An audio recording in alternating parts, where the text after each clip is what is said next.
Can you hear me clearly? Okay, let us start. Today we covered the connective tissue topic in the lecture, and the same topic we will have the slides in the practical session. And let me make one thing clear, whatever is covered during the practical sessions, it will be asked to you people during your final practical exam. These PowerPoints are for the practical exam, not for the theory exam. Okay, so let us start with this topic, connective tissue. And now you don't have any confusion. Our exam, general histology, is on Sunday, coming Sunday, the midterm exam. It will have 30 MCQ in the midterm exam, whereas your quiz exam is on this Tuesday. It will have 5 short answer questions. Am I clear? Okay, let us start today's topic. Intended learning outcome means once we cover this session, you will be able to identify the histological slides of different types of connective tissue. You will understand the histological features and function of each type of the cell of the connective tissue. You will understand the location and function of type of connective tissue, and you will understand the histological features and functions of.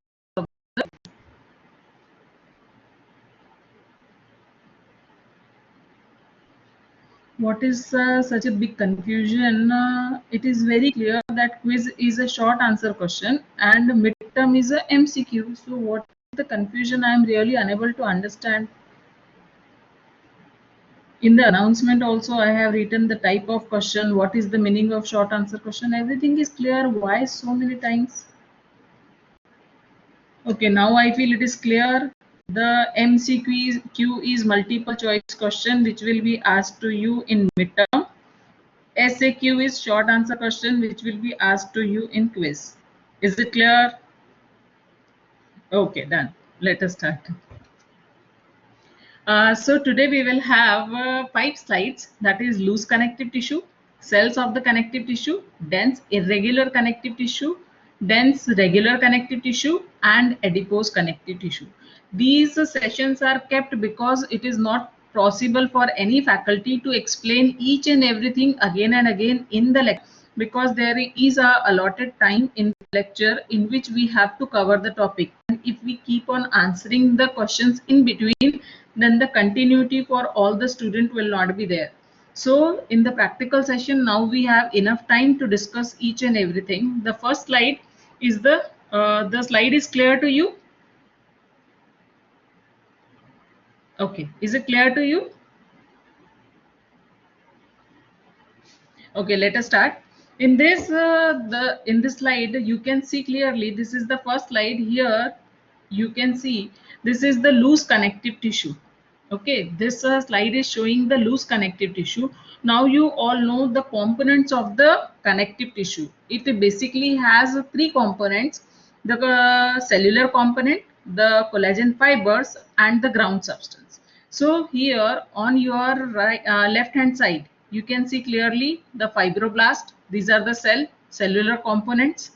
Okay, then the thick appearing pink color are the collagen fibers. They are the bundles of collagen fibers. The number 3 in the figure is shown, that is the collagen fibers. Collagen fibers are the thickest fibers and they are the strongest fiber, and they are most abundant in number in the connective tissue. And they run in all the direction, as you can see in this photomicrograph. They are running in all the direction.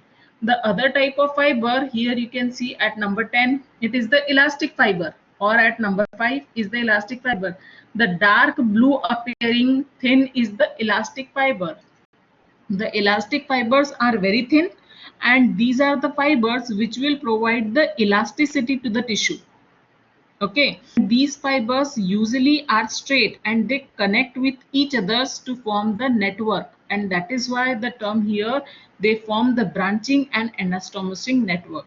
That means if this figure is given to you, usually they will ask what type of tissue is this, identify the tissue and write the function of collagen fiber, or write the, or label the, they will put the arrow and ask you which type of cell or which type of tissue it is. In this way, your practical exam will be there. The second slide here, this slide is showing you all the different types of cells which we see in the connective tissue, starting from fibroblast, plasma cells, adipose cells, large lymphocytes, macrophages, fibrocytes, eosinophils, neutrophils, then small lymphocytes and mast cells. These are the different types of cell, either the mature cell or immature cells. These are the cells which we see in the connective tissue. Okay, so this is the cellular component of the connective tissue, and as it is written here, it is a high magnification. To see these cells and the individual detail of the cell, we have to use the high magnification. Now we will see each cell in detail. First cell, the major component of the connective tissue or the formative cell of the connective tissue is the fibroblast. Now you know the difference between fibroblast and fibrocyte. See here, the last term, last word is blast, B-L-A-S-T. Blast is a immature cell. That means this cell will have more ability to divide and form the matrix. Whereas the CYTE, it is a mature cell and it will have comparatively less ability to divide and form the matrix. That means this cell is more active and this cell is comparatively less active. The main cells of connective tissue are fibroblast or fibrocytes. The fibroblasts are the elongated cells with the cytoplasmic processes and ovoid nucleus with a cytoplasmic or spare chromatin and one or two nucleoli. See here, these you can see the pointer. Can you see the pointer? I am using the pointer. Okay, so here these pink appearing are the cytoplasmic processes, okay, and the blue appearing is the nucleus, and inside the nucleus these dark appearing are the nucleoli.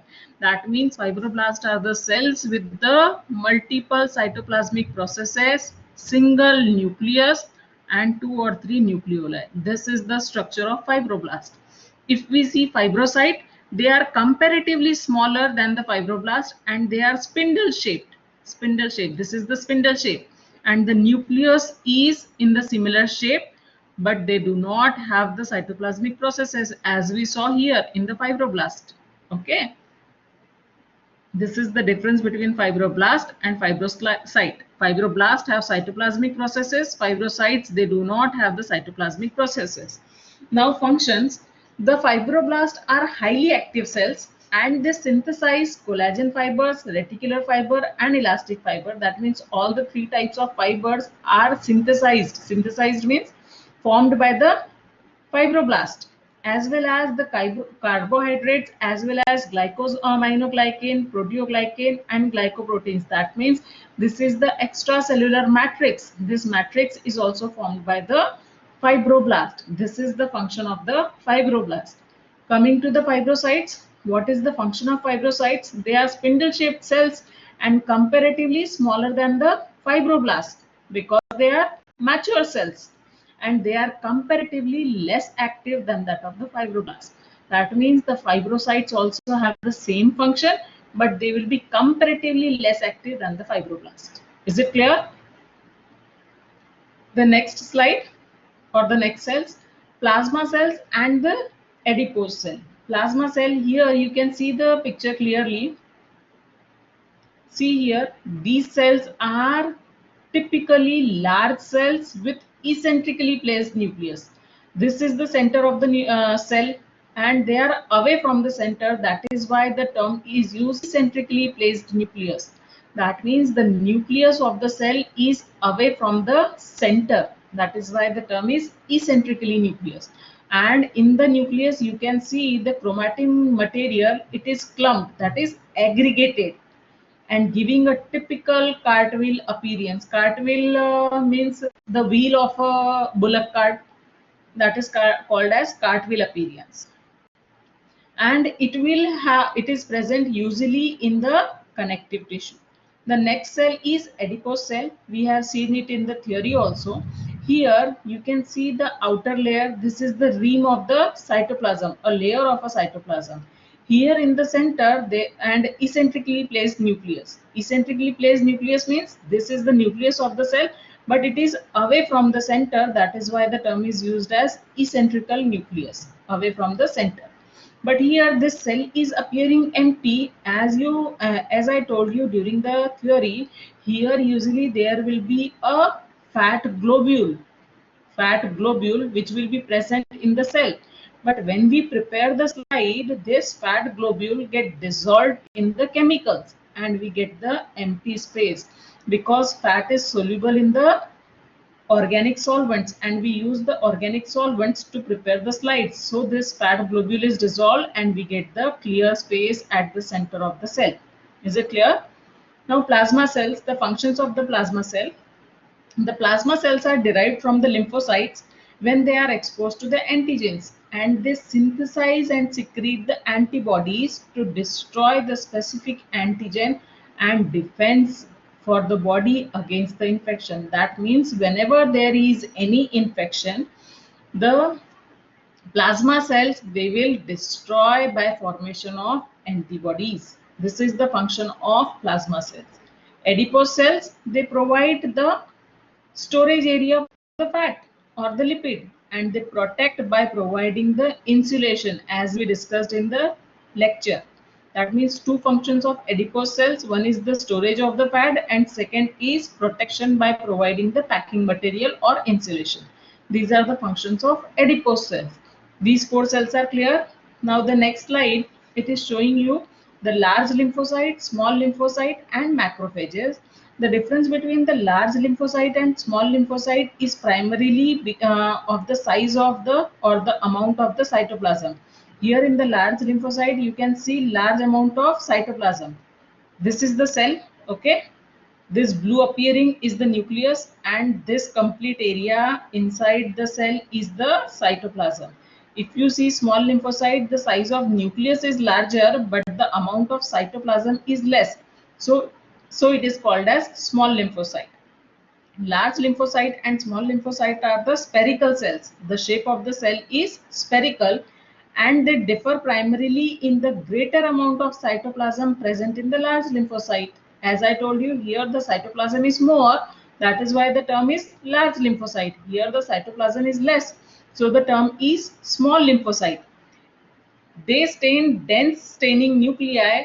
All the lymphocytes have the condensed chromatin but no nucleoli. You cannot see any nucleoli in both the cells, neither in the large lymphocyte nor in the small lymphocyte. Macrophages, when we see the macrophages, they appear round with the irregular outline. The outline is irregular, okay? But they exhibit different appearance. And the macrophages, they have small nucleus, okay, rich in the chromatin. See, this is the nucleus, and they have this dark blue colored granules. You can see they are nothing but the ingested particles. They are the ingested particles in the macrophages. Coming on to the functions, see, the large lymphocyte or small lymphocyte, basically the function is same. The difference is only the amount of the cytoplasm. So the lymphocytes are the most numerous cells in the loose connective tissue. The most numerous is fibroblast. Okay, that is the formative cell. Lymphocyte is the defense cell of the body, which is present in the connective tissue. They are present in the respiratory tract as well as gastrointestinal tract. They act as a immune response to the antigen. Once any antigen enters the body, they produces the antibodies and kill the virus cells, infected cells. By the basic function of the lymphocyte, large lymphocyte or small lymphocyte, is they produces the antibodies against any antigen and they destroy the cell by cell death. This is the function of lymphocyte. When we see the macrophages are also a type of phagocytes and they are present in the connective tissue. Their basic function is also immunological origin, that is the defense of the body. But the macrophages are antigen presenting cells to the lymphocytes. That means the macrophage will present the antigen to the lymphocyte and perform the function of immune response. And usually the macrophages are derived from the circulating monocytes. If you remember that the macrophages are antigen presenting cells and their function is phagocytosis, it is more than enough. The basic motto of this is you should be able to understand the content. It is not word by word you have to memorize, but basically you should understand what are the different cells, how they function, how they look. It is not something you have to remember or memorize word by word. Eosinophils. Next cell is eosinophil. You can see here they are the eosinophil and neutrophils. These two are the blood cells. Basically, they are the blood cells. They are the large blood cells with the bilobed nucleus. See here, bilobed means two lobes are there. That is why the term is bilobed nucleus. And they are having eosinophilic cytoplasm. And you can see here the multiple granules are visible. They are called as eosinophilic cytoplasmic granules, which are present in the cytoplasm. When we talk about the neutrophils, as it was bilobed, it is multilobular. See, multiple lobes are there. That is why the term is multilobulated nucleus is present in the neutrophil. Both the cells are blood cells, and the function of eosinophil, they are again the immune cells or the defense cells, but they act after the parasitic infection or allergic reaction. That means eosinophils will get activated if there is any parasitic infection or if there is allergic reaction. Is it clear? And they will phagocytose or kill the antigen antibody complex. The neutrophils, they are also defense cells, but they destroy the bacteria at the site of infection. That means the eosinophils play a role in parasitic infection, whereas neutrophils will play a role in the bacterial infection. This is the difference. Otherwise, both the cells are derived from the blood, and both the cells are defense cells. Defense cells means defense reaction of the body. Is it clear? The next cell is mast cells. Mast cells, usually they are ovoid in shape. The shape of the cell, can you see clearly? They are ovoidal in shape and they have centrally placed nucleus. The nucleus is in the center of the cell, and the cytoplasm is filled with the densely staining granules. Can you see these red dots in the cytoplasm? These are nothing but the dense staining granules, which is the characteristic feature of the mast cells. That means the shape of the cell is ovoidal. It has centrally placed nucleus, and these are the densely staining granules. This is the structure or morphology of the mast cells. When we come to the function of the mast cells, they synthesize and release the histamine and heparin. These are the two chemical mediators which are secreted by the mast cells. When the mast cells are exposed to any kind of allergen, they causes the rapid release of histamine. This is a chemical secreted by the mast cells, histamine and heparin. The moment any allergen come in contact with the mast cells, they will secrete the histamine. And histamine is a potent mediator of inflammation. That means immediately there will be a inflammatory reaction. And inflammatory reaction will lead to the dilatation of blood vessels. It will increase the permeability to the fluid. That is why there will be edema formation. This is a cycle of inflammation in which immediately histamine will be released, there will be collection of fluid, and there will be inflammation. This is the immediate hypersensitivity reaction. That means mast cells are involved in immediate hypersensitivity reaction. Is it clear? The function of mast in response of immediate hypersensitivity reaction. This is all about the cells of the connective tissue. Now we will go and talk about the individual type of connective tissue. Dense irregular connective tissue. Basically, this classification is done on the basis of arrangement of the collagen fibers. Dense means the fibers are thick. Irregular means the arrangement is haphazard. Here you can see the first is the pictorial presentation of collagen fiber, and the second is the H&E, hematoxylin and eosin stain section for the collagen fibers, dense irregular connective tissue. See here, you can see the bundles of collagen fibers which are arranged irregularly, and the dark appearing this where I am showing the arrow are the fibroblasts. If you see the H&E, hematoxylin and eosin stain section also, the pink appearing thick are the bundles of collagen fibers which are irregularly arranged, and the blue appearing are the fibroblast cell nucleus. It has the collagen fiber and fibroblast, but the collagen fibers are thicker and arranged irregularly. Location, usually they are found in the heart walls, around the cartilage, in the bone, bones, muscles and skin. This is the location of the irregular connective tissue. And function, this functions usually in the form of sheet, and they resist the pulling in the other direction. Why? Because the bundles of collagen fibers are very thick and strong. So if you pull anything in opposite direction, it will not be pulled because of the thick bundles of collagen fibers. This is the function of dense irregular connective tissue. The next slide is of dense regular connective tissue. As you see here, again you can see the thick bund. This is again hematoxylin and eosin stain slide. Hematoxylin and eosin, this is the gold standard, or this is the stain which we use for the routine histological and histopathological procedure.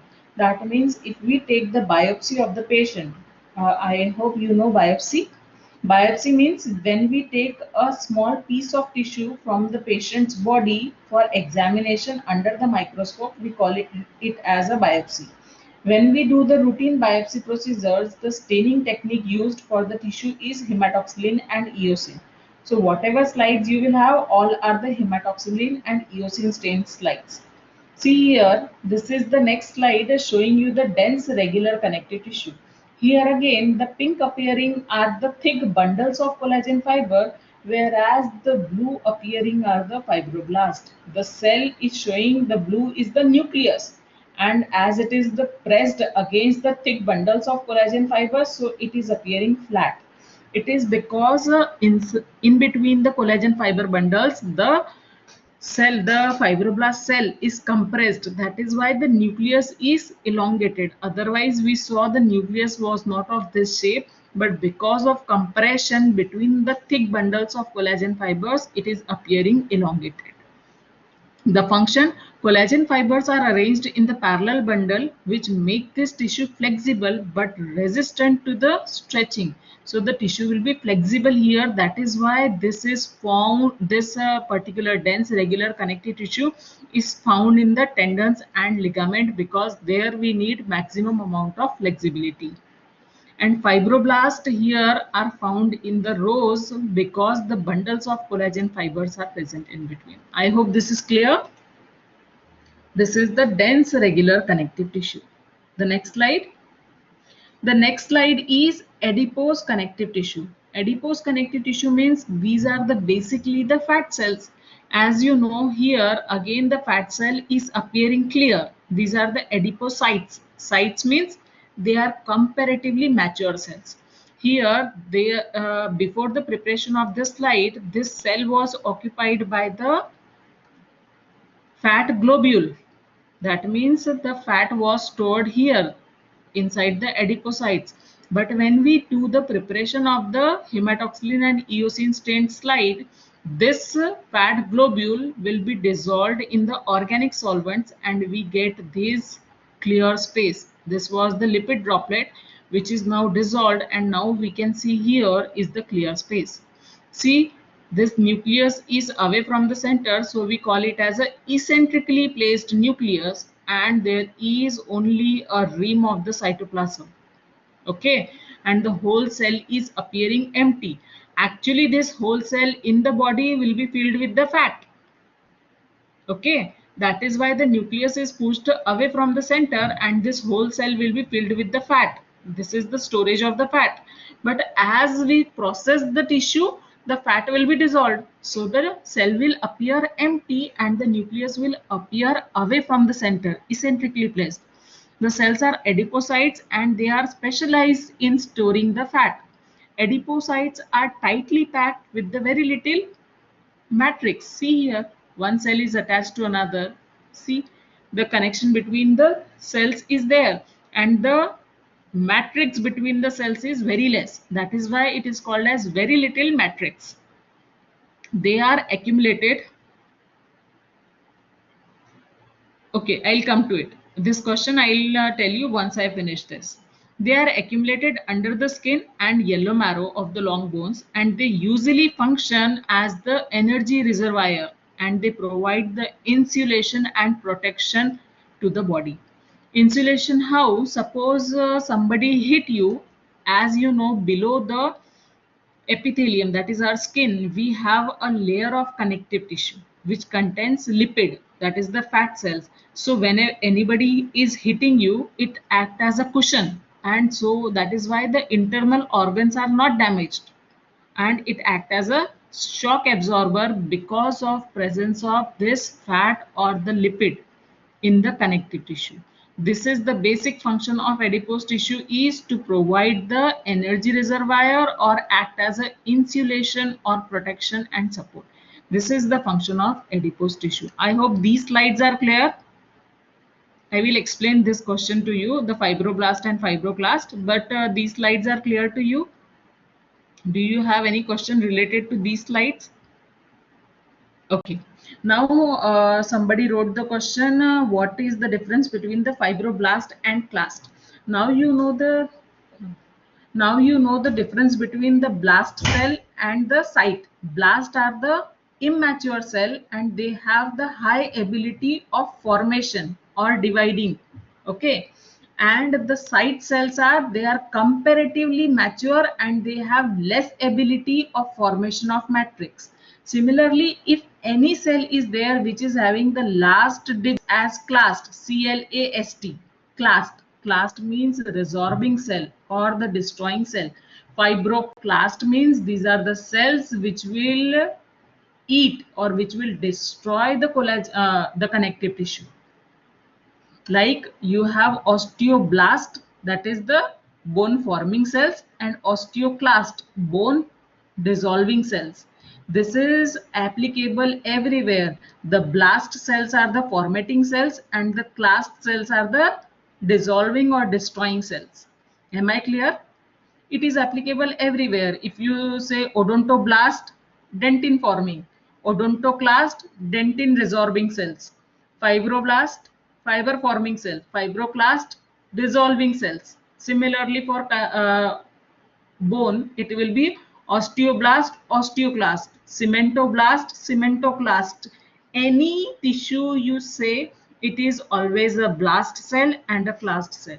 The difference is clear. It is only not for the fibroblast or fibroclast. It is applicable to all the tissues or all the cells, you know. The blast are forming and clast are destroying. Is it clear? Okay. Do you have any other questions to ask? Oh God, again the same question.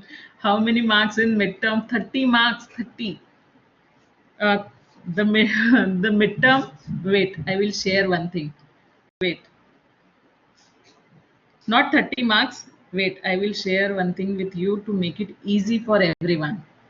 The confusion will be over.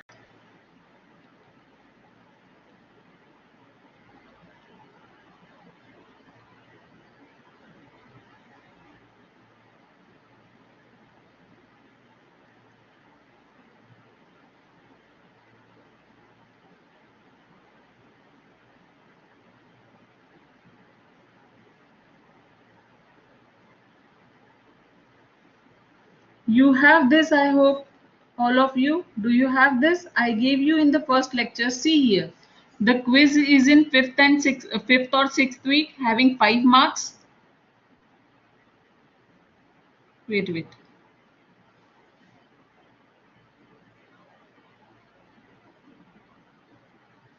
See here.